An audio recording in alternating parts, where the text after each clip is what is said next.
Kia ora, my name is Faith, and this is our team of Tradescantia Terminators. We are a group of Year 10 and 11 students from Kirikiri High School, and this, the Wairoa Stream, is our backyard in Kirikiri.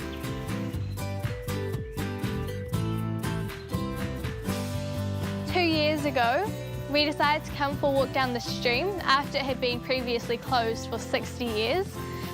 We noticed that there was a really predominant ground cover down here. And after looking into it, we actually realised it was a really noxious weed called Tradescantia.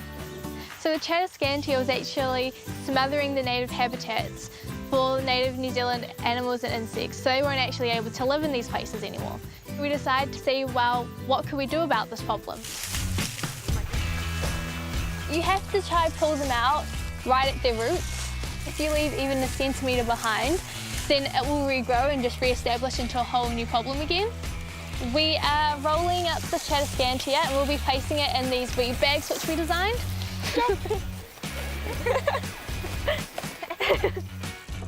This is called a Terminator tank, and we use this to put bits of Tradescantia in so that they can decompose. So you put the Tradescantia in, and then you put some water in it as well. Once it's decomposed a bit more, you can open the tap at the bottom and it will become liquid fertiliser. When we were looking into ways to be able to control the Tradescantia, we found that weeding wouldn't be very sustainable, as it needs to be redone every time the problem regrows. So we looked into other more effective methods.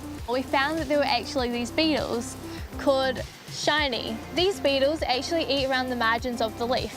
And then there's another beetle called knobbly, which has also been released in Kirikiri, which eats holes in the middle of the leaf. They come from Brazil. Before they were introduced in New Zealand, they actually had to undergo a really thorough process to ensure that they weren't going to be dangerous to the native New Zealand plants. They found they were actually monophagous. Their only food source is Tradescantia. So if there's no Tradescantia, then they will also die out. They've been really successful. We catch them in these contraptions and we put them in a transport box to go take them to new sites so that they can go and make a difference in those other places as well.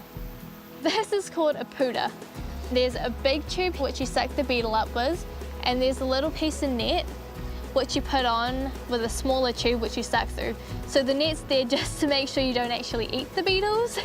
So we're showing this as we approached Dr. Jenny Dimmock, who's an entomologist. And she was a really big help in helping us find them and be able to establish a population effectively down along the Wairoa Stream.